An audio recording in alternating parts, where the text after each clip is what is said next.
Ici et maintenant, ici et maintenant.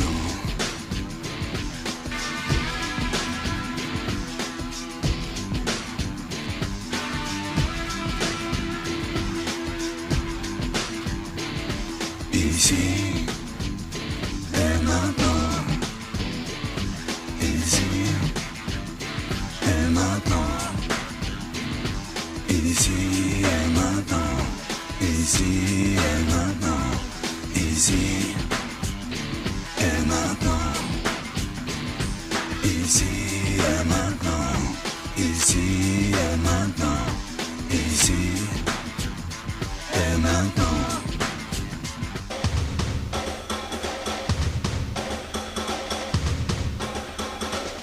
Vous écoutez Radio Ici et Maintenant sur 95.2 FM et dans le monde entier par internet, icietmaintenant.com.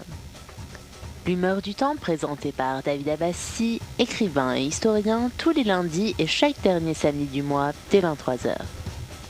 Vous avez la parole pour vous exprimer et poser vos questions en composant le 08 92 23 95 20.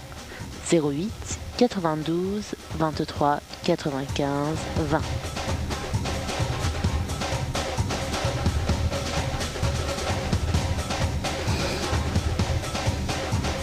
Comment allez-vous, mes chers amis?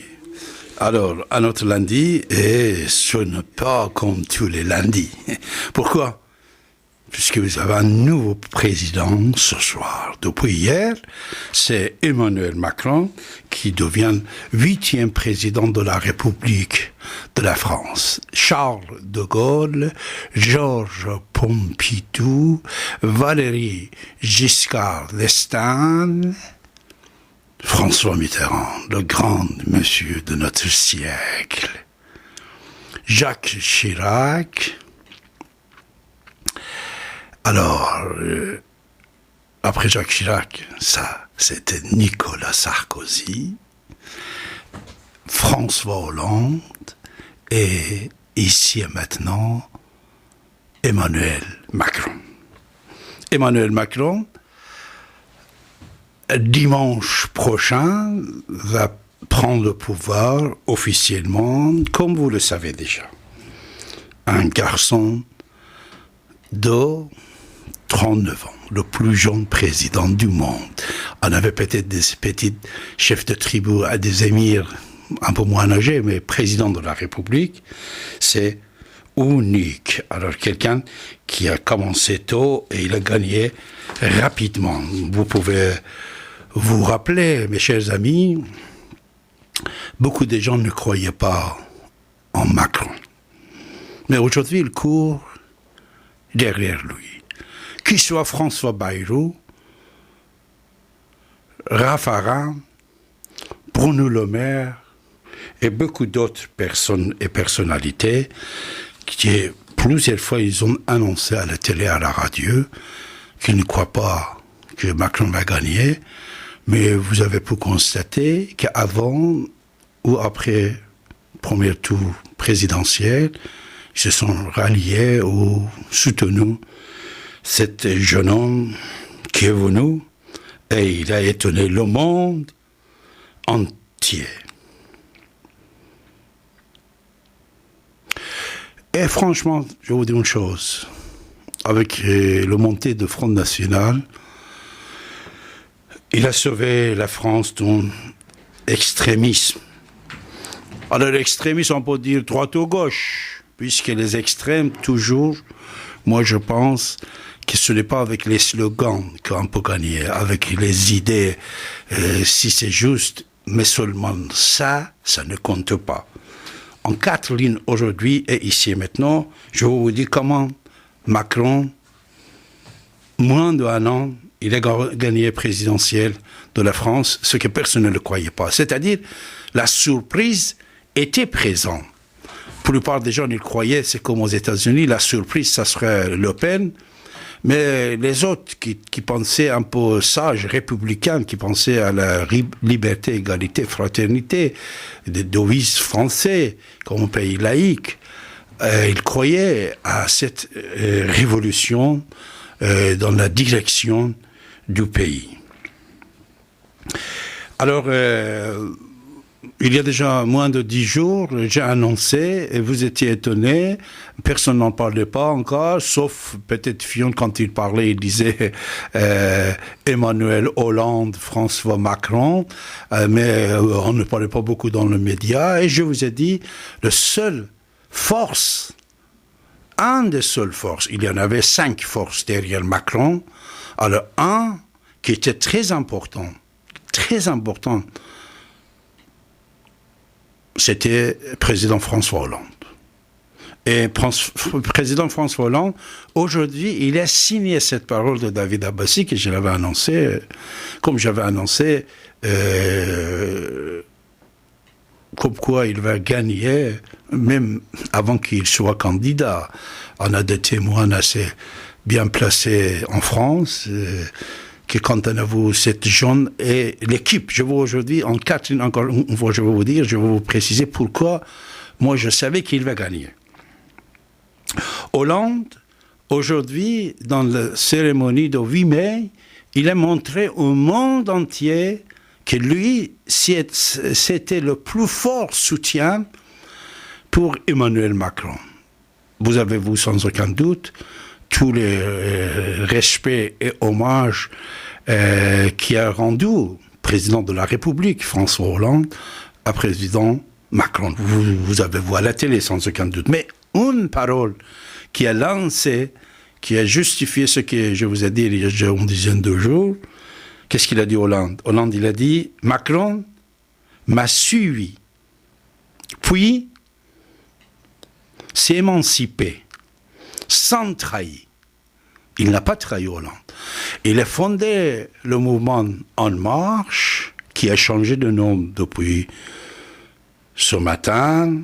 La République En Marche, c'est le nom du mouvement.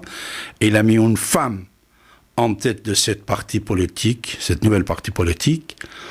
Une femme va gérer et va diriger la République En Marche. Hollande, depuis qu'il a fondé Macron, son parti politique, Macron il a attendu 6 à 7 mois pour annoncer d'être candidat. Pourquoi il a attendu?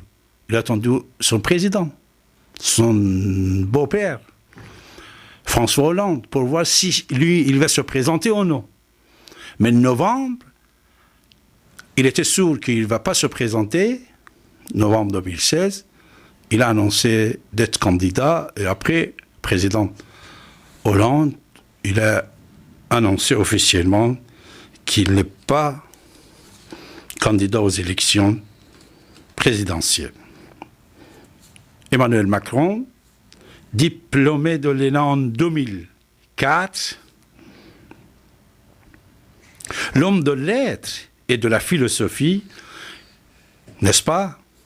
Il avait envie de devenir un grand écrivain ou artiste de théâtre. Mais il devient inspecteur de finances. Inspecteur de finances, 2006, 2009, membre de parti politique français, Parti socialiste. En 2008, il devient banquier d'affaires chez Rothschild. Et imaginez-vous que pendant un certain temps, il va travailler chez Rothschild, et maintenant tout le monde disait « Ah, c'est Rothschild, c'est un homme de Rothschild ». Mais il y avait beaucoup d'autres éléments autour d'Emmanuel Macron. En 2012, nommé secrétaire général adjoint au cabinet du président Hollande. En 2014, ministre de l'économie et de l'industrie. Et ça, c'est très important. Réfléchissez. Numérique dans le gouvernement de Manuel Valls, qui n'est pas un ami. Et il est imposé par le président Hollande. C'est le président Hollande qui impose la présence d'Emmanuel Macron dans le cabinet, deuxième cabinet de Hollande, enfin deuxième cabinet aussi. Macron est dedans. Macron, il entre dans le gouvernement, mais il a envie de changement, puisque depuis toujours, même quand il était à l'ENA, il disait que moi, je veux devenir banquier et je vais changer le monde, surtout la France. Et je vais faire des révolutions. Mais il est dans le gouvernement, il a plusieurs responsabilités ministérielles, mais il n'arrive pas à passer ses idées. Il voit que c'est compliqué, c'est difficile. Il y a beaucoup de concurrents, surtout dans le Parti socialiste, beaucoup de candidats. Les primaires, vous l'avez vu. Alors, qu'est-ce qu'il fait? Avril 2016, il fonde son mouvement politique, nommé En Marche. Je me rappelle de Adnan Azam, qui était mon invité, écrivain syrien, que lui aussi, il avait à l'époque un mouvement en français En Marche. Il a fait une promenade de Paris jusqu'au sud de la France à l'époque pour la liberté, pour la paix. Alors Macron, il démissionne 4 mois plus tard de ses fonctions de ministre, n'est-ce pas? Et en novembre 2016, il annonce comme quoi il est candidat aux élections présidentielles. Et hier, le 7 mai 2017, il a emporté avec 66,10%, plus de 20 millions Français ont voté en faveur de Emmanuel Macron et Madame Le Pen, 33,90%. C'est très intéressant, les chiffres. 6, 3. Un tiers d'un côté et 2 tiers de l'autre côté. Et bien sûr, l'abstention était assez importante, 25%, mes chers amis, et 9% de vote blanc. Vote blanc, plus de 4000 personnes ont voté blanc. Alors, 5 ans, En Marche. C'est vrai que Front National, il devient un grand parti politique maintenant, deuxième parti politique France, mais je crois que comme Mme Le Pen elle-même, elle a dit, il doit faire une révolution là-dedans.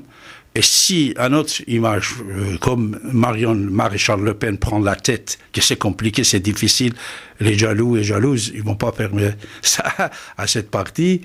Et surtout, il n'y aura pas beaucoup de gens qui vont rallier à Front National, ça vous pouvez être sûr et certain. Même Macron, moins d'un an, il a pu fonder une partie solide. Imaginez-vous. Tous les autres partis politiques, vous avez des concurrents, des conflits, des dissidents, des trahisons dedans, que même président Hollande, 5 ans, il était président de la République de la France, et pendant des années, il était patron du Parti socialiste français, 5e puissance du monde. Ce matin, il a parlé de trahison. Quand il a parlé de Macron, qui l'avait suivi, il a dit, il ne m'a pas trahi, c'est-à-dire les autres, ils l'ont trahi. Cette trahison qui existait dans les partis politiques, Macron, il avait 100% raison de fonder un mouvement qui, dès le départ, il n'avait que des fidèles autour de lui. Vous ne le savez pas. Il a fondé ce mouvement avec moins de 100 personnes. Mais moins de 100 personnes autour de lui, fidèles, jurés de rester fidèles. Tous étaient Macron. Si vous posiez une question, toutes et tous répondaient la même chose. Mais dans les autres partis politiques, regardez la différence et le problème qu'il y en a. Après, dans l'histoire de porte-à-porte qu'ils ont fait, tout de suite, ils ont décidé à désigner, à trouver 577 candidats pour législatif. 570 suppléants. Plus de 1200 personnes avec leur famille, imaginez-vous, ça fait environ 10 000 personnes, 5 000 personnes, 7 000 personnes, cette équipe. Une équipe, tout de suite, une équipe active, entre 5 et 10 000 personnes, un mois après la création de son parti de politique, était en marche, en frappant les portes des gens, et ils ont adhéré les gens, puisque c'était, pour la plupart, les candidats pour législatives qui vont être présentés dans les jours qui viennent. Alors, il a créé un mouvement, une organisation très très solide dès la création. Parce que ce n'est pas question de l'argent, c'est-à-dire seulement avec l'argent, vous ne pouvez pas faire tout ce que vous voulez. Imaginez-vous Berlusconi, Trump, je vous ai donné des preuves il y a déjà quelques jours, comme quoi depuis des années, Trump, un milliardaire ou millionnaire, il avait envie de devenir président, mais il a mis du temps pour y arriver. Berlusconi, il a mis du temps, il était riche depuis des années. Et depuis des années, il avait envie de devenir politique. Et quand il est devenu dans la politique, il a gagné énormément de problèmes qu'il a eu après. Et beaucoup d'autres personnes que vous le connaissez dans le monde, ils sont riches. C'est-à-dire, ce n'est pas avec l'argent qu'on peut fabriquer un président. Il y a le programme. Le programme et l'équipe. L'équipe solide, sincère et fidèle. Et l'équipe de Macron, c'était fidèle et ils sont fidèles. Chaque individu, quand il voulait défendre quelque chose, il défendait mieux que même Macron, devant les journalistes, devant le contact avec les personnalités, etc., etc. Mais les autres partis politiques, c'est des vieux partis, c'est fini leurs époques. Et oui, imaginez que jamais les autres partis, s'ils ne font pas de révolution comme Macron il a fait, il a créé quelque chose de nouveau. Il ne faut pas arriver à gagner, surtout que j'avais fait une autre émission avec vous, et je parlais sur la trahison qui existait dans les partis de droite, surtout depuis Charles de Gaulle. À ce jour-là, plusieurs fois ils ont changé de nom, encore ils vont changer peut-être de nom au nom, et de l'équipe au nom, et une grande partie, ils vont aller vers Macron, de droite ou gauche, et c'est compliqué. Et voilà, mes chers amis, ces petits schémas que je vous ai donnés des élections de ce soir. Et comme vous savez, on va vous écouter. Je sais que vous êtes très, très nombreux de vouloir participer dans notre débat de ce soir. Ça sera avec grand, grand plaisir, mes chers amis. Et j'ai un invité ce soir que je vais le prendre. Reste avec nous.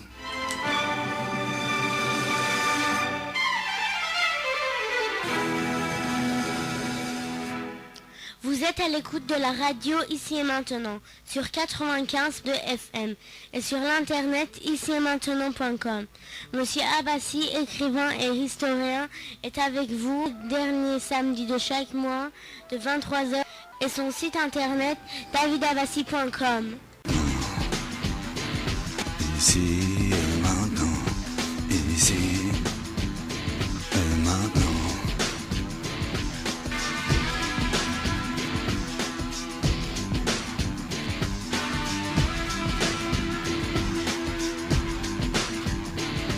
Ici et maintenant, ici et maintenant, ici et maintenant, ici et maintenant, ici et maintenant, ici et maintenant, ici et maintenant, ici et maintenant.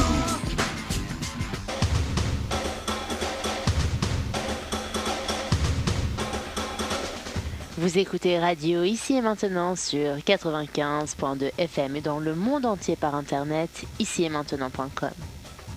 L'humeur du temps présentée par David Abbassi, écrivain et historien, tous les lundis et chaque dernier samedi du mois dès 23h. Vous avez la parole pour vous exprimer et poser vos questions en composant le 08 92 23 95 20.